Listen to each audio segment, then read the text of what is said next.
I'm Conrad Humphreys, and as a professional sailor I've tackled some pretty horrendous seas, but now I'm exploring quieter waters.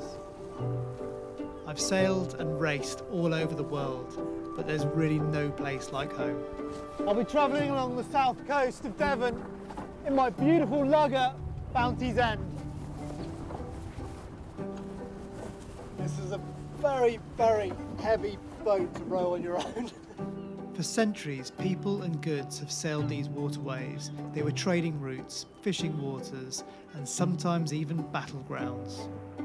Boats have sailed up this river for many hundreds of years. I think that adds a certain something. The sorts of vessels that were coming up were actually capable of carrying 300 tonnes of copper. The stuff in the 60s is the stuff that's first to collapse. I'm going to explore the history of these rivers and discover why they're such a fantastic place to sail. So come on board for my river journeys.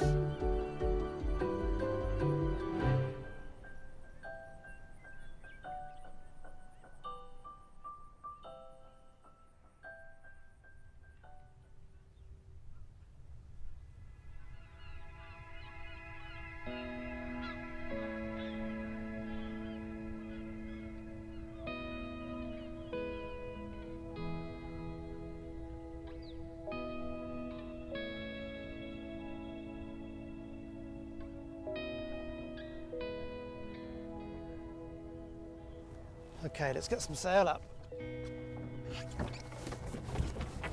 Okay, here we go. Single-handed up the Exe.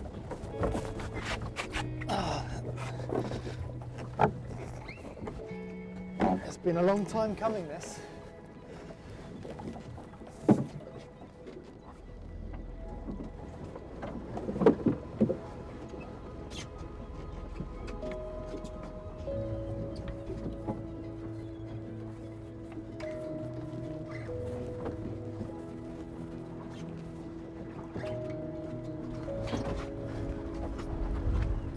Okay.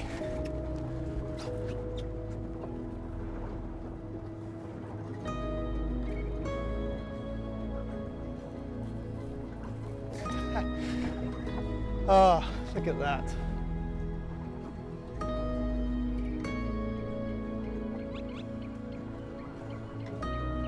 I'm going to go round this bank and down towards the Warren.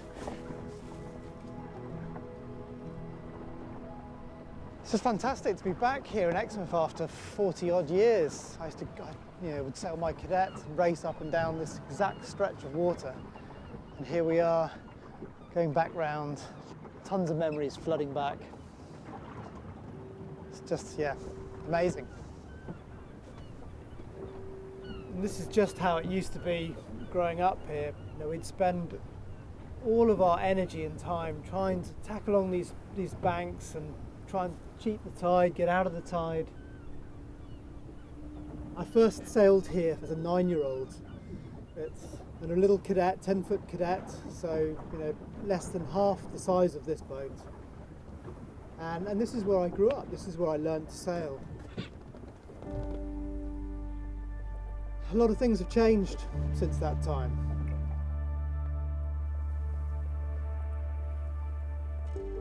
The biggest change really is the demise of the docks and the sort of transition from sort of fishing and boat building industries that were here to now much more leisure and tourism. My plan is to sail as far up the River Exe as I can. I'm starting in Exmouth and my course will take us up past Star Cross, Powderham Castle, Turf Locks and onto the amazing Exeter Ship Canal. And then if I've timed it right, onto Topsham, which is about 5 miles from the centre of Exeter.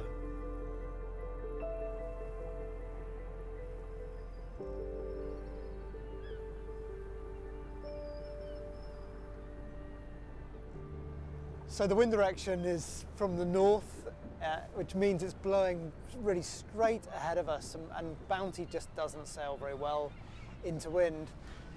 Which means we are going to have to do lots and lots of tacks to try and get up the river, but it's just not very easy for Bounty to do that. We're coming up to number 13 buoy, And that was one of the marks that we always used to go round. It was one of the race channel marks. Quite often, number 13 buoy would be a mark of the course.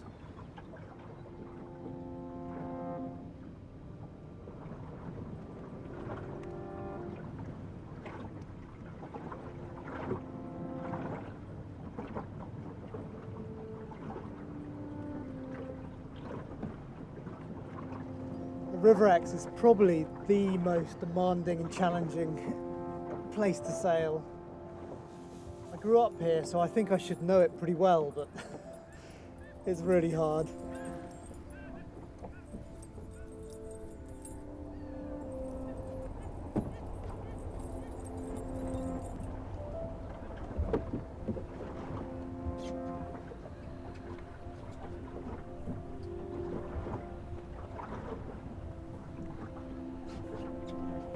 Even though the sailing isn't great today, the views are just amazing.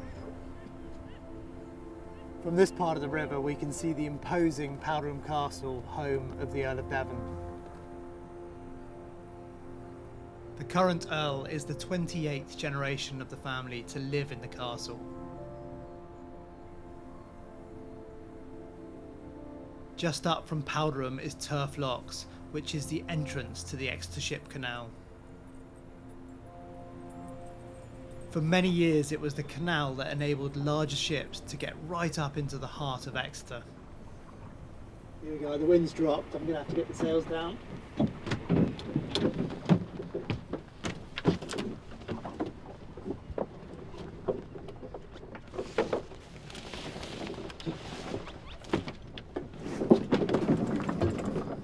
Get the oars out.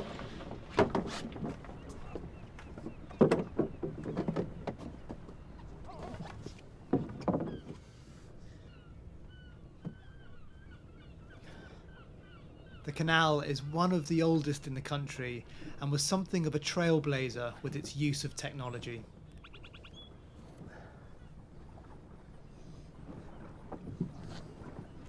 Okay, you can just see, just ahead of me there, the actual pound lock gates. Now, these lock gates were the first of their kind here, and they really paved the way for all future lock gates.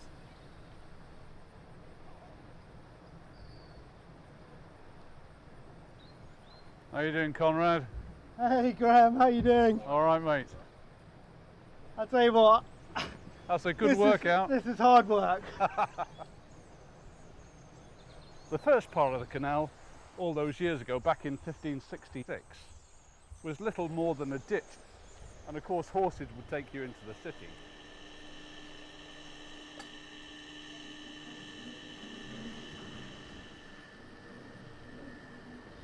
Going through the canal is something I've wanted to do for ages. I never got the chance when I was growing up here.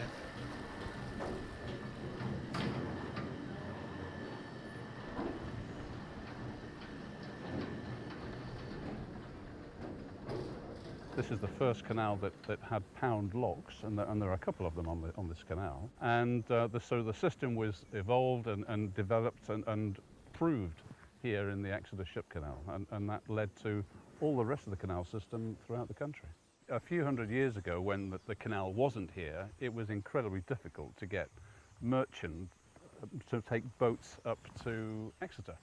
Exeter, you know, at the top of a tidal river, would be incredibly hard to do. You'd only ever really be able to get up there twice a month on a good spring tide, yeah. And then you'd need fairly good navigation skills to get up there, because it wouldn't have been a buoyed channel, it would have been sticks in the mud and all that sort of stuff. So those boats that would have been able to get up, would they have just been small little boats? Small little boats, much like this one, probably oar powered, sail power as far as you could get, but the rest of the way would be manpower on oars. And then somebody had the bright idea of building a canal, because local landowners making it very difficult to get shipping up to the city. The first 150 years was all about the development of the canal. And after 150 years or so, back in the mid-17th century, you can see what we have today. This is how it would have looked back in those days. This building here is about 300 years old. You know, it is. You look at the windows. The windows wonky, you know, over the period. It's very, very quirky, and people love to see it. But, you know, in the time that the canal was as it is today, quite large ships came up here, 400-500 tons. The size of those ships would have only been restricted by the width of the canal gates. What changed then after that? Once the trains started to carry, did that see the real sort of demise of the canal? Yes, it did, and particularly when the railways nationally had a huge impact on canal systems all the way through the country. It became much cheaper and easier to move stuff by rail than it did by boat.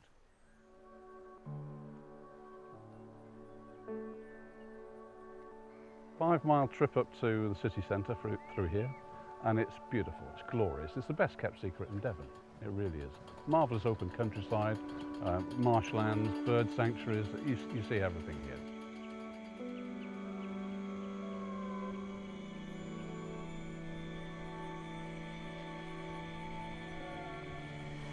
I'm pretty excited about this. I mean, it's such a tiny little thing, but you almost feel like you're going back in history when you come in, bring a boat like this through a canal like this. It's incredible, really.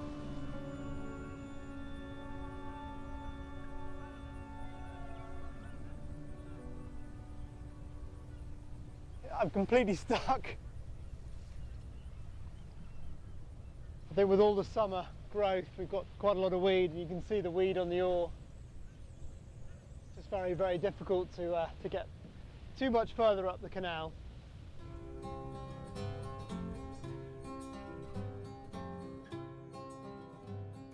We're stuck, so I'll just drift down to here. I think we are slowly going forward, aren't we?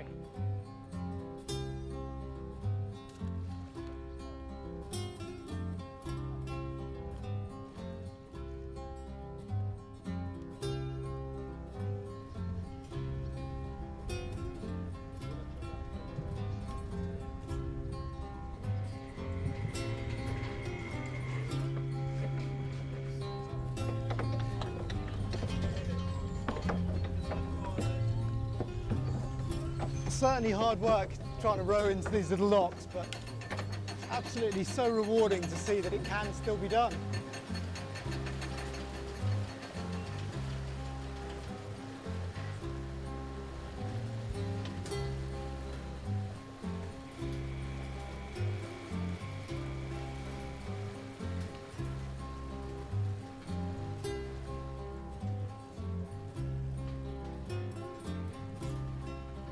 That's my attempt to get up the canal over with.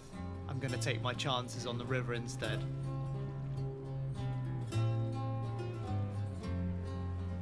And we're off. Off to Topsham.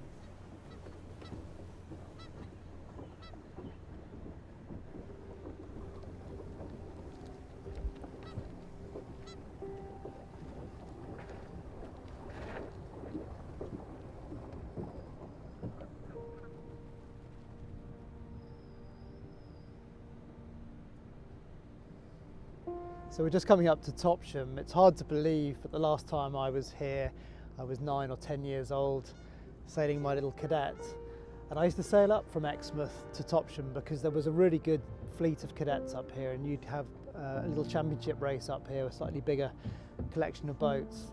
And then I'd sail all the way back down to Exmouth at the end of the day. The rest of the crews would normally come by car.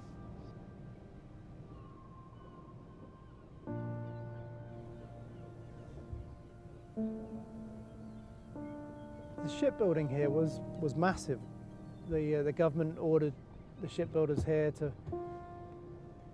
build boats for the Navy, and you know, it became really one of the most significant ports on the river. It's something we learnt about as kids, but the team at Topsham Museum are the real experts. Well, shipbuilding has always been important up and down the Exe. In Topsham, there were various shipyards before the 1760s, but then Robert Davy, who was a local farmer, morphed into a shipbuilder, bought some shipyards here, and by the time he was in his 40s, he was getting government contracts from the Navy and he was building warships for them. And one of the ships that he built in 1813 was HMS Terror. It went off to America and bombarded Baltimore. And then John Franklin decided he was going to discover the Northwest Passage. Yeah. And off he went in Terror and Erebus, and they took a wrong turn, got caught in the ice, and that was the end of all of them.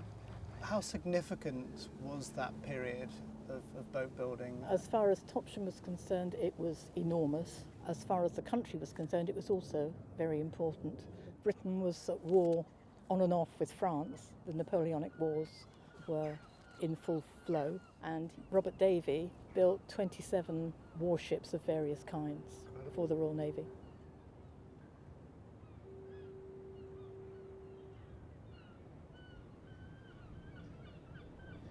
So just over my shoulder is St Margaret's Church, one of the oldest churches in the country, and quite unique because of its position. You can see right on the water's edge. In fact, its boundary walls are on the mudflats here. Quite unusual to have the church quite as close as this.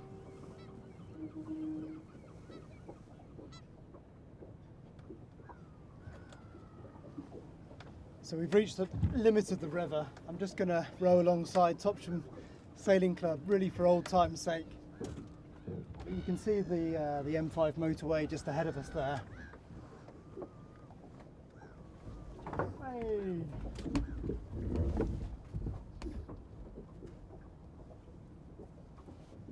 We made it. It was 40 years ago when I was last here, and to arrive here in Bounty has just been magic. I've always loved Topsham. There's so many interesting boats to look at and always something new to discover here. You know, a couple of hundred years ago, this was an important strategic port for the country. There was a huge amount going on. Woolen cloth was the big thing. Exeter was the main centre for the wool trade in England in the 17th and 18th century. And vast numbers of bales of woolen cloth were exported across Topsham Quay, mainly to the continent, particularly to the Low Countries. Well-off merchants who travelled to the Low Countries saw the local architecture and liked it, and they would often bring Dutch bricks back here as ballast, and then they thought they'd have a little part of the Low Countries here at home.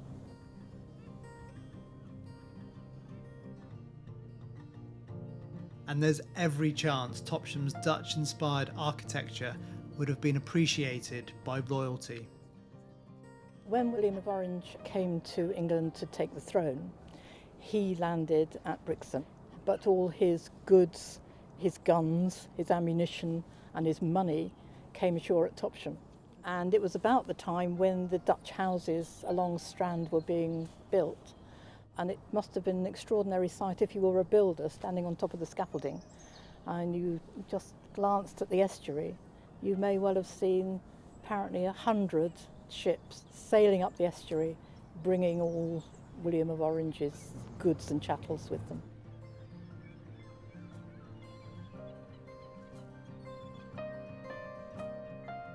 The tide's dropping out now. It's time to get back to Exmouth.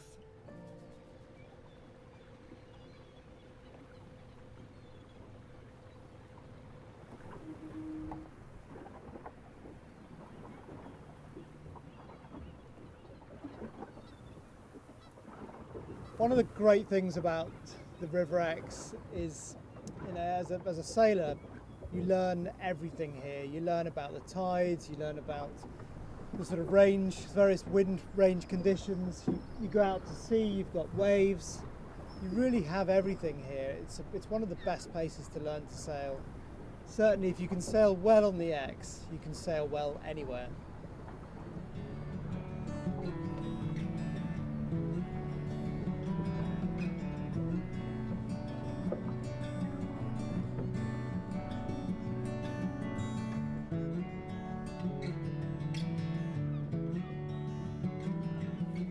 So just ahead of me here is Starcross, And this was about as far as we would come when we were racing and training. Some of the bigger ships couldn't get all the way up the Exe, so they would tie on the jetty here, obviously waiting for the tide, and then boats like Bounty would have been sort of smaller boats that would have serviced the bigger ships that came up here. And it really was the railways that transformed these rivers, because prior to the railways being built, shipping used to be the main way of getting goods and services up and down these rivers. Of course, the train lines transformed all of that, and in many ways, you know, rivers like this ceased to become as significant when, you know, when the railways were built.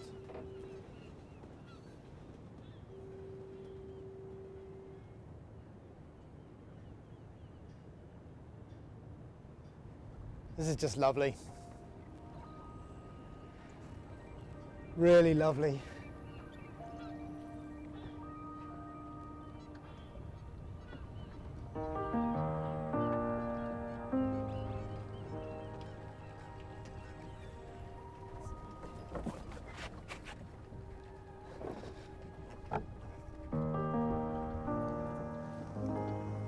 It's just fantastic. I've just got back, it's the end of the day, and I've been joined by some of the sailors from Exeter Sailing Club. They're just out doing some training, and I think back to this club, you know, had a huge influence on my upbringing and my career, really, my sailing career.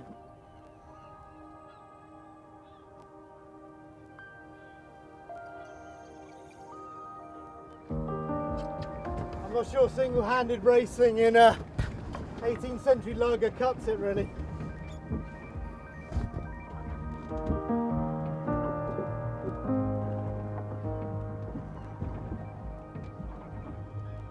This part of the mouth of the River Exe, the tide just rushes through here.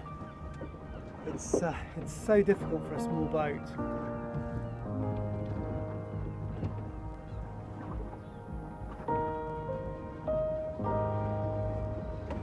This is sort of how I remember Exmouth. This is just how it was when I grew up, and why I really fell in love with the sea. What a great way to end the day. I'm absolutely knackered. Trying to sail Bounty around this course, it's pretty hard.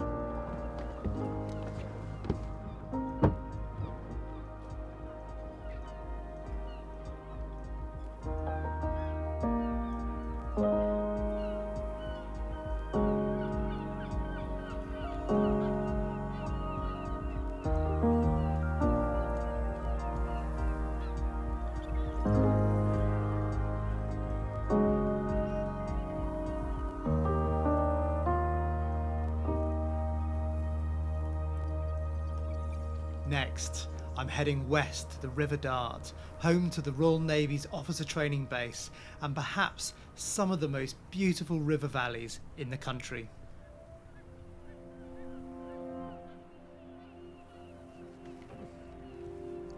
We're just a little bit becalmed here, but you can see up behind us is the ferry, bringing all those people up to Totnes.